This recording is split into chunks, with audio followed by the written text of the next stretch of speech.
Penyakit corona telah dinyatakan dalam Quran?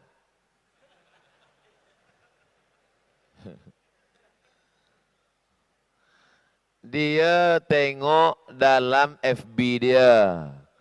Corona zamana kazaba. Bukan Quran, itu Iqra. Corona datang pada masa banyak dusta, kata dia. Bukan ayat Quran. Saya dimaklumkan ada soalan-soalan. Yang saya tahu dari Maghrib ke Isya tadi semua sudah dijawab oleh Al-Mukarram Al-Ustaz Azhar Idrus. Rupanya masih ada lagi. Kalau bercanggah yang saya jawab ini dengan fatwa, maka kembalilah kepada mufti dan kepada ulama sahibud dar a'lam bidari.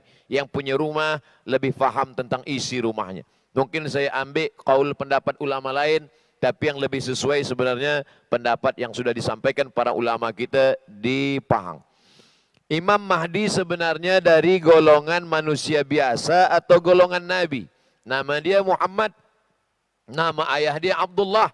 Ketika dia datang, dia akan menebarkan qistan wa adalah, keadilan.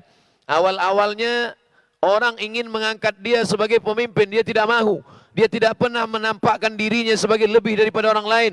Tapi yang pasti dia adalah zuriat keturunan Rasulullah sallallahu alaihi wasallam.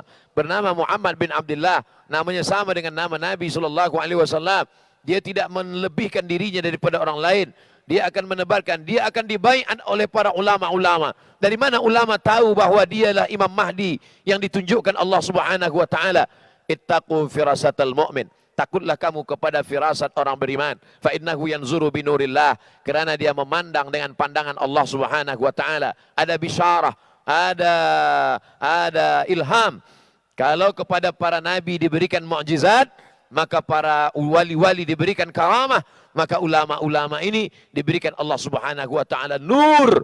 Ketika orang datang bertanya kepada Imam Abu Hamid Al-Ghazali, "Ya Ghazali, apa ma'rifah itu hai Ghazali?" Kata Imam Al-Ghazali, nurun yaqdhifullahu fi qalbi abdi. Cahaya yang dipancarkan Allah kepada hati seorang hamba. Kita tunggu saja.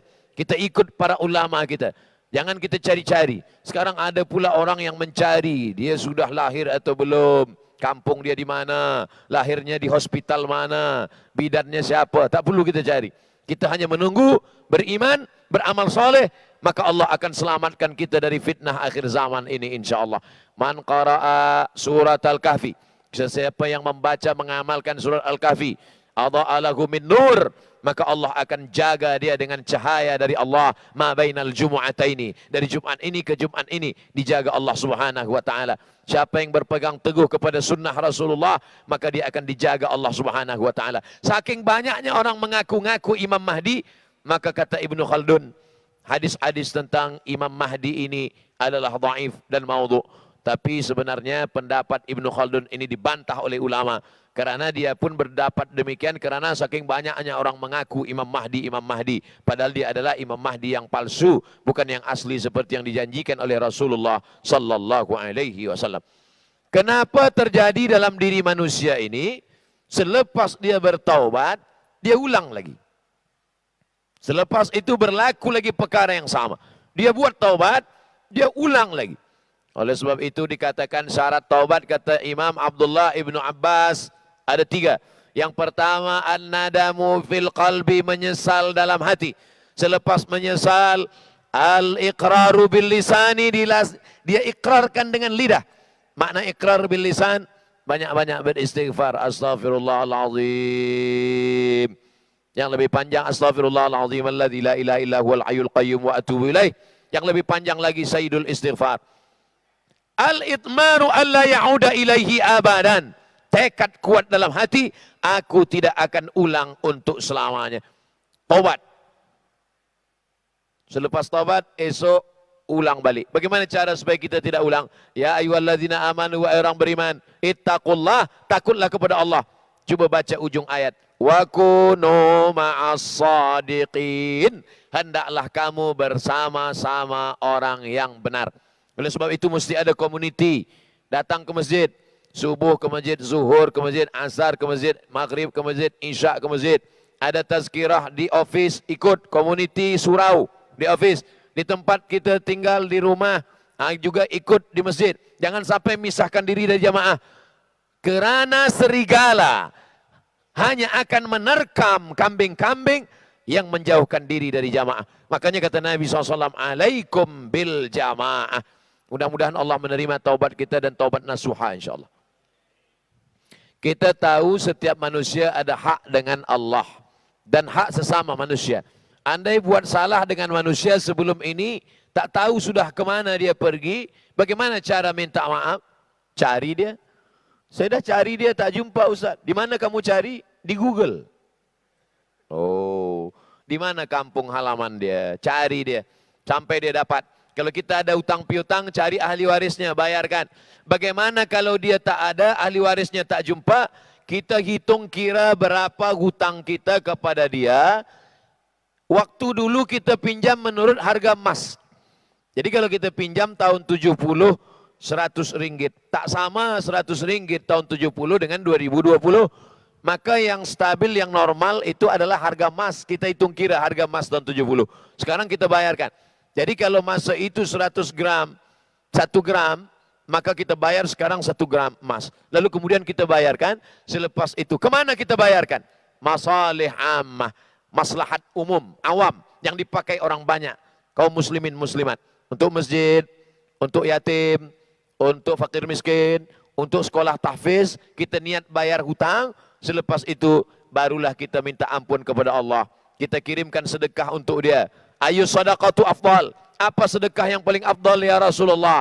Kata Nabi, sakyul ma, memberi air minum. Buatkan air minum, sedekahkan, hadiahkan pahalanya.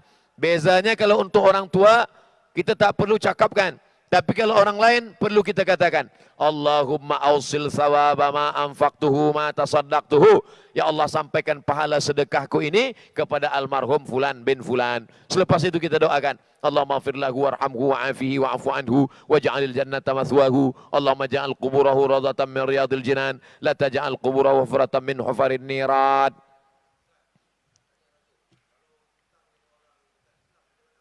Bagaimana kalau ada utang dengan orang tak Islam? Ada setengah orang berkata, aku tak bayar lah Ustaz. Kenapa kamu tak bayar? Sebab dia tu memang tak perlu dibayar, neraka jahanam tempat dia. Sebenarnya bukan sebenarnya dia berpegang kepada dalil, tapi memang dia niat tak bayar. Apakah Nabi pernah berhutang kepada orang tak Islam? Ada dalil. Wadir'uhu marhunun inda yahudiyin. Ketika Nabi meninggal, baju besi Nabi hilang. Dir'ah namanya. Dicari baju besi Nabi. Mana baju besi? Kalau perang, guna baju besi. Supaya tombak anak panah tak kena ke tangkai jantung. Kalau tengah kena ke telinga, kita tak mati. Tapi kalau jantung mati, maka guna baju besi. Nabi meninggal, hilang baju besinya. Dicari. Sahabat, ada kamu guna baju besi Nabi? Tak ada. Rupanya baju besi Nabi di tangan seorang Yahudi tak Islam.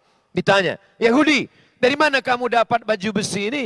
Kata Yahudi, Nabi kamu meminjam kepada aku gandum. Berapa banyak? Salasuna sa'an, 30 sa'. 1 sa' 3 kilo. 1 sa' 4 mud. 1 mud 750 gram. Maka kalau 30 sa' 90 kilogram gandum. Nabi pinjam. Maka apa yang dilakukan sahabat? Apakah sahabat mengatakan, kerana kamu Yahudi kafir, maka kami tak bayar. Ambil saja. Tidak. Tetap dibayar oleh sahabat. Itulah dalil, maka hutang pun tetap kita bayar. Berdasarkan hadis ini. Wallahu a'lam bishawab. Kita balik. Betul ke Ustaz penyakit corona telah dinyatakan dalam Quran?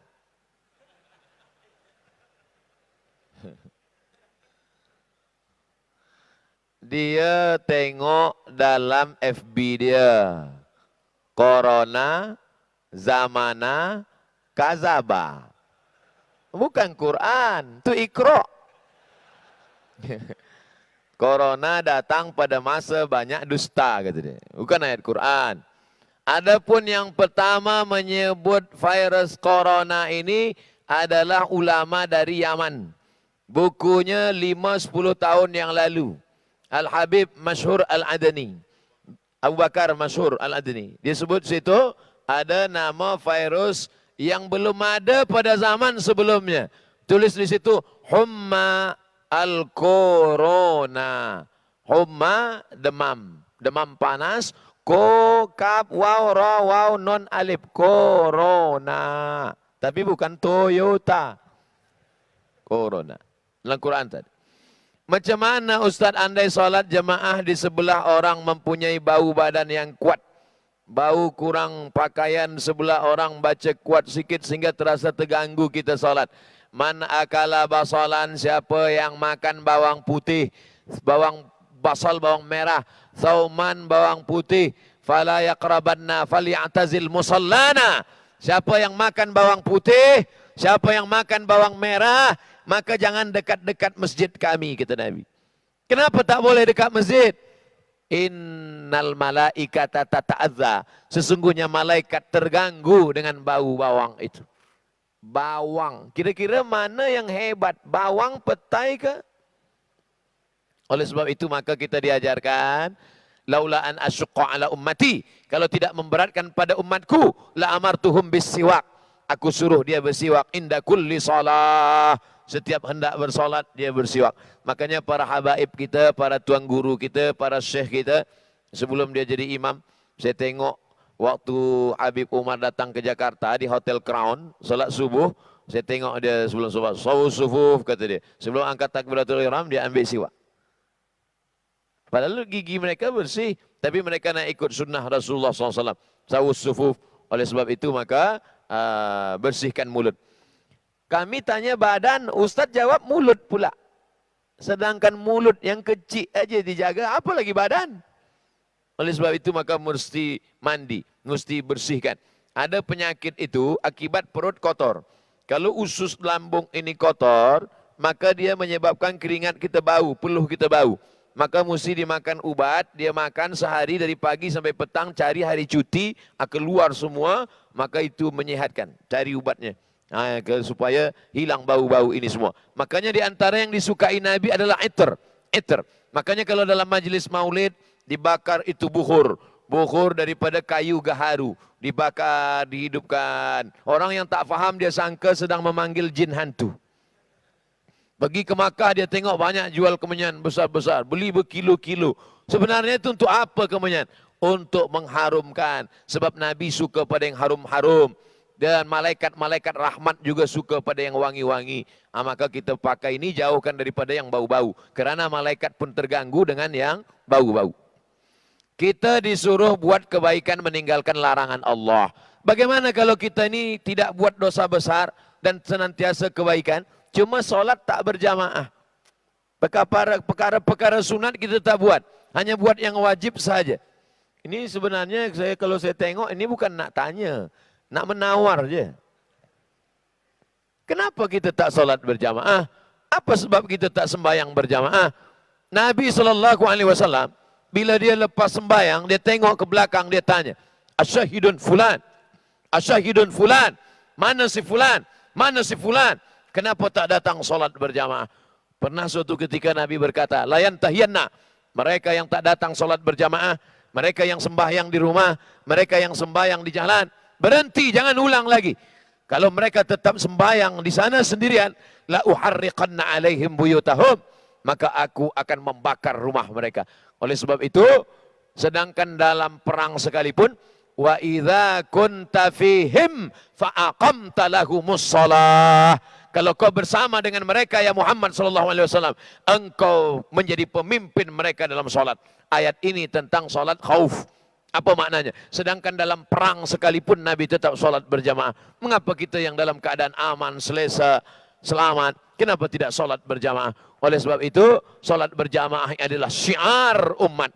Saya tak ragukan lagi tentang solat berjamaah. Di Malaysia, di mana-mana masjid saya tengok penuh. Semuanya ramai dengan solat berjamaah. Mudah-mudahan kita istiqamah insyaAllah.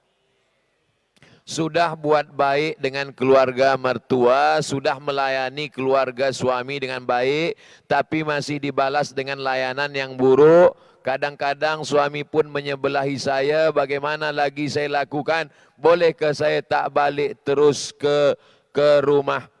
Kita niat baik, kita buat baik, kita amal baik. Kalau datang baik, berarti Allah bagi baik. Kalau datang tak baik, husnuzan kepada Allah Subhanahu wa taala. Kalau ada fitnah, in ja'akum fasiqun binaba'in fatabayyanu. Dalam qiraat lain fatatsabbatu, mesti ada clear, mesti dijelaskan. Ini salahnya di sini, ini di sini. Jangan ikutkan fitnah-fitnah. Kalau ada orang tuduh macam-macam, tanya kita, kamu kenapa menuduh saya? Kenapa, apa yang salah? Mesti jelaskan. Kalau kita udah jelaskan, orang tak boleh terima, maka kita tak boleh paksa orang. Afa anta tukrihun nasa? Apakah kau paksa orang lain supaya percaya kepada engkau? Tidak. Kita hanya disuruh menjelaskan. Innama anta munzir. Engkau hanya menjelaskan. Lasta alaihim bimusaitir. Engkau tak ada kuasa untuk memaksa orang lain. Maka bila kita dah jelaskan, tapi jangan lupa ada satu lagi. Di balik usaha manusia, ada senjata orang beriman. Ad-du'a silahul mu'min. Doa, senjatanya orang beriman. Banyak-banyak bertawassul dengan salawat. Banyak-banyak bertawassul dengan Al-Fatihah. Ya ayyuhalladzina amanu taqullah. Bertakwalah kamu kepada Allah. Wabtaghu ilaihil wasilah. Bertawassul dengan Nabi Muhammad. Allahumma inni atawassalu ilaika bihaqqi nabiyika Muhammad sallallahu alaihi wasallam. Wan nabiyyin. Wasiddiqin. Wasuhada. Wasalihin. Antu yassira li umuri. Ya Allah, berkat kemuliaan Nabi Muhammad, lembutkan hati orang, baikkan orang, buat orang dapat menerima. Selepas daripada itu serahkan pada Allah. Fa idza azamta, kalau kau sudah azam kepada Allah, fatawakkal 'ala Allah, bertawakkallah kepada Allah. Mana boleh bertawassul kepada orang yang sudah meninggal dunia? Kata setengah orang, tak boleh bertawassul kepada orang sudah meninggal dunia. Tengok hadis Nabi tentang menguburkan Fatimah, istri Abu Talib, ibu mak daripada Ali bin Abi Talib.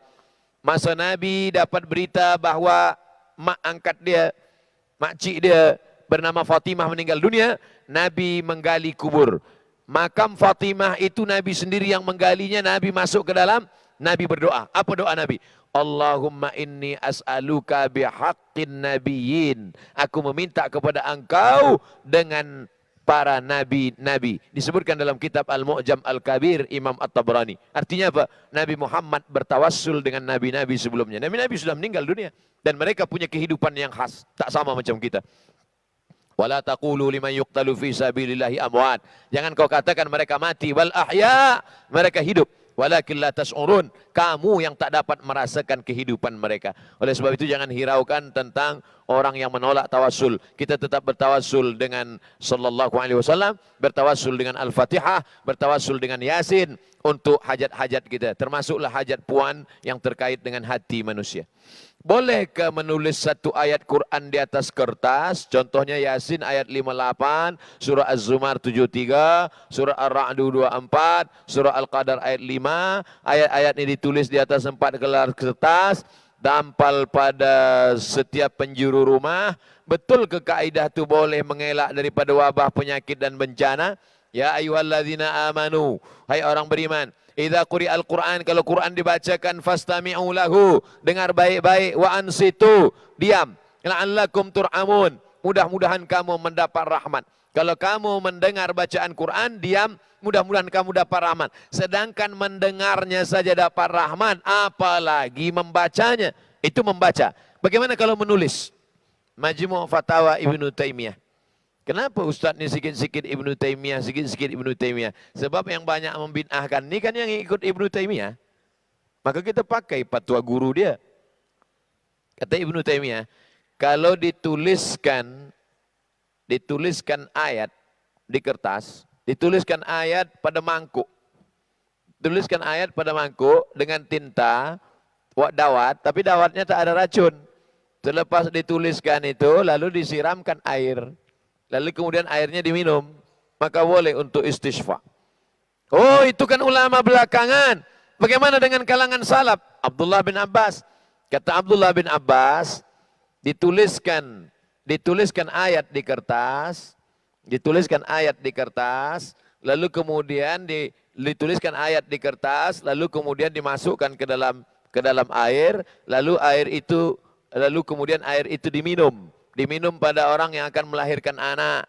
Diminum untuk memudahkan dia. Lalu kemudian orang memilihlah ayat-ayat yang bersesuaian. Namanya tayamun. Tayamun artinya mencari yang bersesuaian. Dituliskan orang ayat di situ. Tok Guru, ayat apa yang Tok Guru tuliskan tadi? Dia tengok baca, idza zulzilatil ardu zilzalaha. Apa hubungan dengan orang melahirkan? Wa akhrajatil ardu athqalaha. Sebagaimana keluar isi dalam perut bumi, keluar pula lah anak dari perut istrimu, kata dia.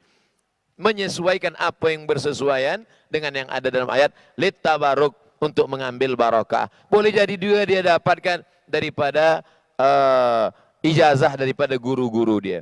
Saya dulu waktu menulis risalah doktora, musyrifnya namanya Profesor Syekh Omar Al-Ma'ruf Ali. Saya datang ke rumah Syekh Omar Al-Ma'ruf Ali, dia tulis ayat.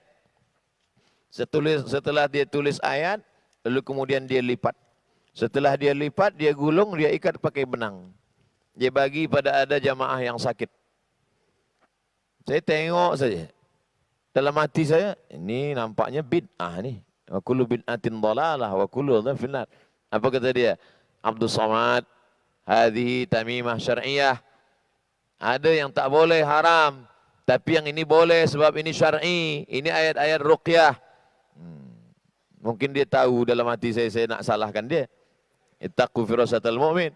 Oleh sebab itu boleh. Cuma yang dikhawatirkan kalau dia buat gini nanti dipijak. Ini dikhawatirkan jangan sampai dipijak orang sebab dia letak dalam tanah, tak boleh, haram. Atau dia bawa ke dalam toilet, maka ini haram. Jadi sebalik. Maka sebagiannya lagi pula ada yang menulis huruf saja, dia tidak sambung. Untuk mengelakkan kalau bersambung dia khawatirkan akan. Kalau ingin dia buat, maka dia buat seperti yang dalam cawan, atau dia tuliskan kertas dimasukkan sebagai doa istisqa, atau yang dia bacakan kemudian dia hembuskan ke air. Adapun yang dikhawatirkan dipijak, dikhawatirkan terkena najis, dikhawatirkan bawa masuk ke dalam toilet, maka sebaiknya dihindarkan. Untuk apa? Ihtiyat, untuk lebih berhati-hati. Tapi hukum asal istisqa dengan Quran, maka dari Quran sendiri. Wa nunazzilu minal Qur'ani ma huwa syifa.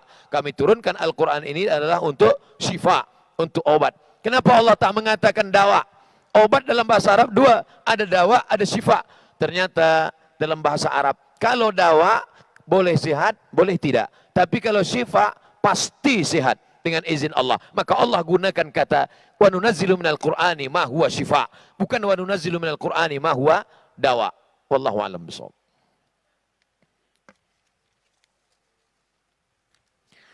Mohon Al-Fadil mengumumkan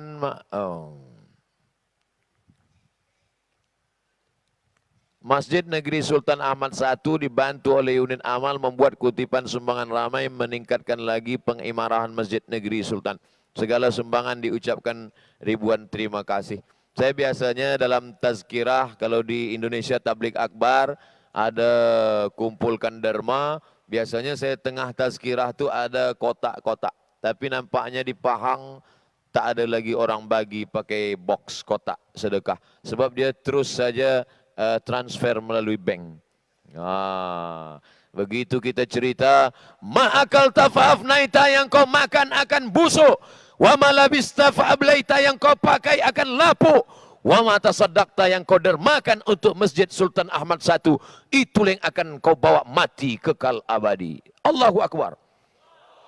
Dia pun terus keluarkan handphone, dia tulis transfer ke bank. Lepas itu dia pun menangis. Kenapa menangis? Rupa salah tulis. Nak tulis 100, dia tulis 1000.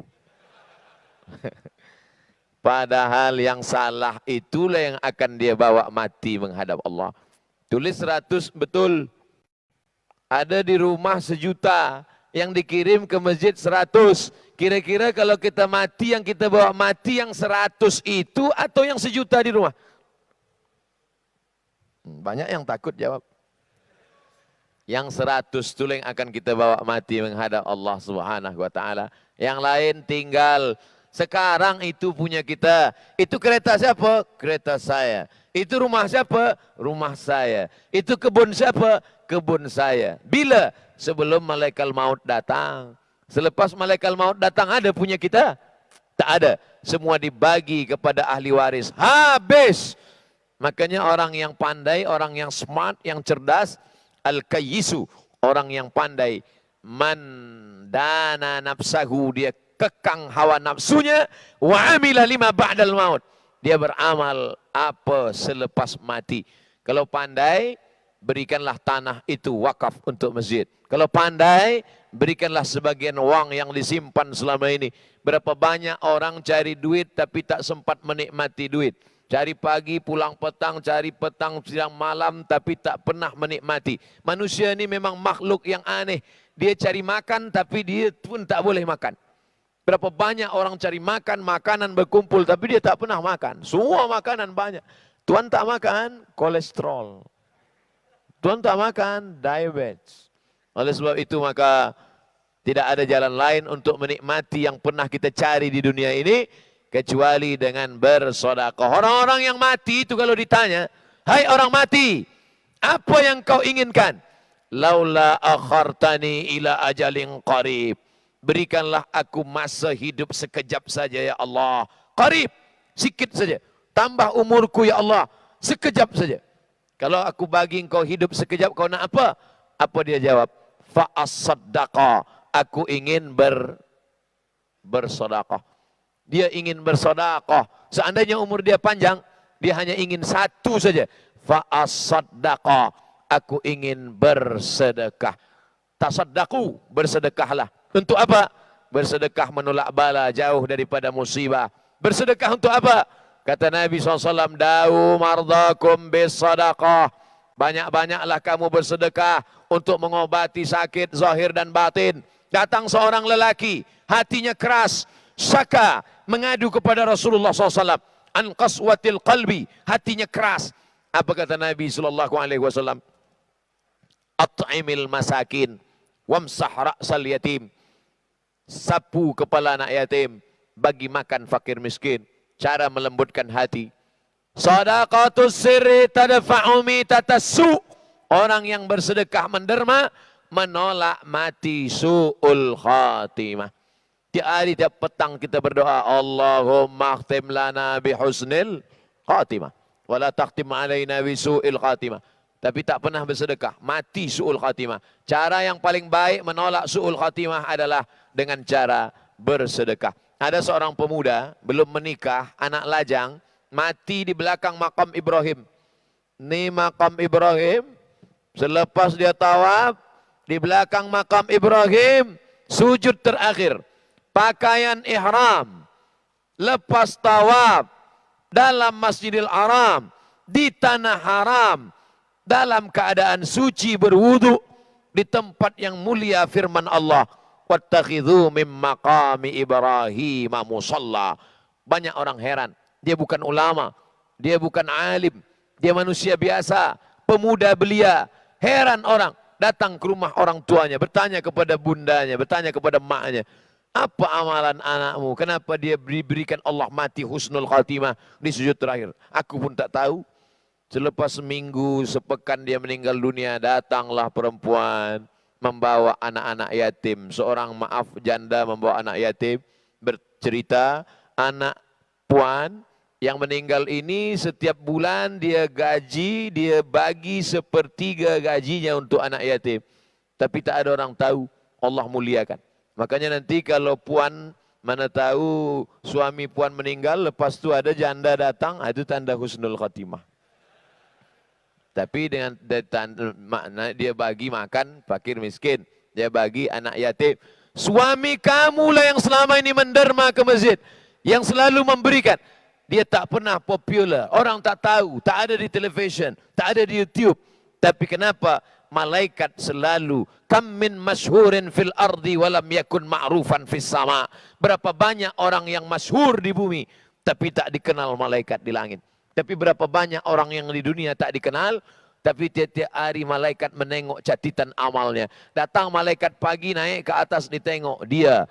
Datang malaikat malam menengok catatan amalnya dia. Sebab apa? Sebab masjid dia, sebab tanah wakaf dia, sebab sedekah dia. Tiap-tiap hari orang beramal, amalnya tetap mengalir. Tidak ada cara menyelamatkan harta kita selain satu jalan, yaitu dengan sedekah. Makanya ada 7 pintu. Zakat, wakaf, infak, sedekah, wasiat, hibah, ghanimah. 7 jalan untuk pada ibadah harta. Ibadah badan banyak. zikir, salat, puasa, tawaf, sa'i, tahallul, menolong orang, jihad, berdarah, kena tombak, kena panah, baca Quran, salat, puasa. Ini semuanya ibadah badan. Tapi ibadah harta, zakat, wakaf, infak, sedekah, wasiat, hibah, ghanimah.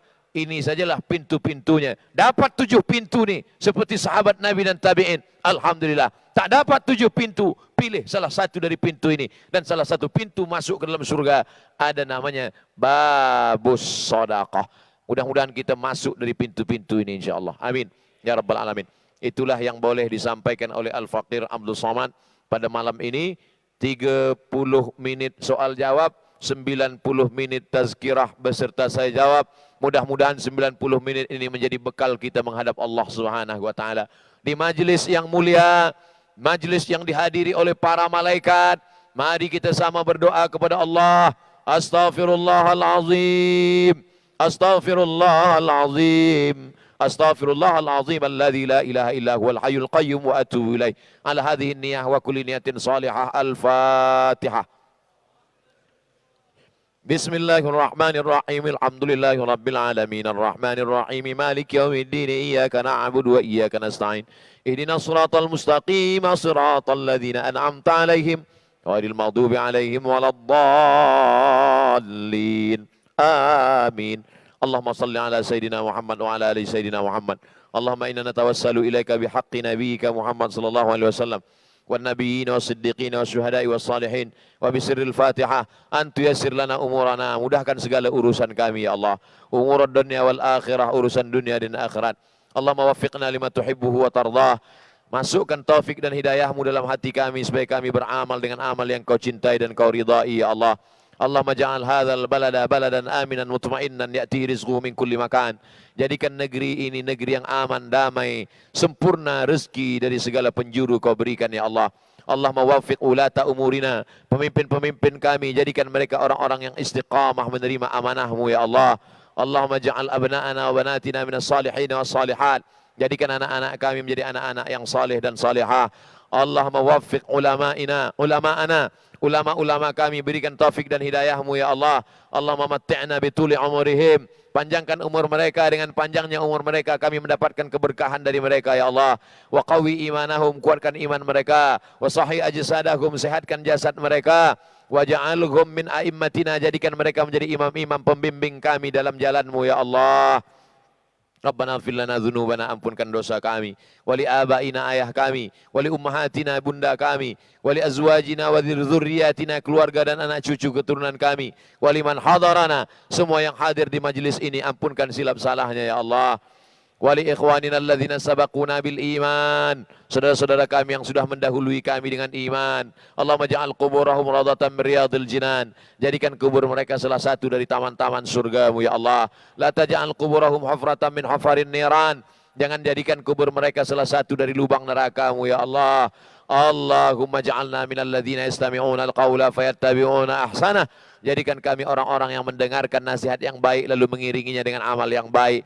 Allahumma rzuqnal istiqamata 'ala syari'atil gharra wa tariqatil bayda, berikan kami istiqamah dalam syariat yang lurus dan jalan yang benar ya Allah. Allahumma hawwin 'alaina fi sakaratil maut, ringankan kami semasa sakaratul maut. Allahumma ja'al akhir kalamina 'inda intihai ajalina, jadikan akhir kalam kami manakala ajal kami sampai, yang terakhir keluar dari mulut kami la ilaha illallah Muhammadur Rasulullah sallallahu alaihi wasallam, kalimatu haqqin 'alaiha nahya, dengan itu kami hidup, wa 'alaiha namutu, dengan itu kami mati, wa biha nub'atsu, dengan itu kami nanti dibangkitkan di padang mahsyar ya Allah. Allahumma jama'na ma'al habibil mustafa fi jannatikal ula, satukan kami bersama Nabi Muhammad sallallahu alaihi wasallam dalam surga jannatul firdaus. Allahumma akhtim lana bihusnil khatimah wa la takhtim alaina bisu'il khatimah. Rabbana atina fid dunya hasanah wa fil akhirati hasanah wa qina adzaban nar wa adkhilnal jannata ma'al abrar ya aziz ya ghaffar. Wa sallallahu ala sayyidina wa maulana syafi'ina wa dhukhrina Muhammad wa ala alihi wa sahbihi wa sallam. Walhamdulillahi rabbil alamin. Taqabbalallahu minkum, taqabbal ya karim. Allahu Akbar. Terima kasih segala perhatian. Mohon maaf segala kesilapan dan kekhilafan. Jaga kebersihan dan ketertiban. Wassalamualaikum warahmatullahi wabarakatuh. Waalaikumsalam warahmatullahi wabarakatuh.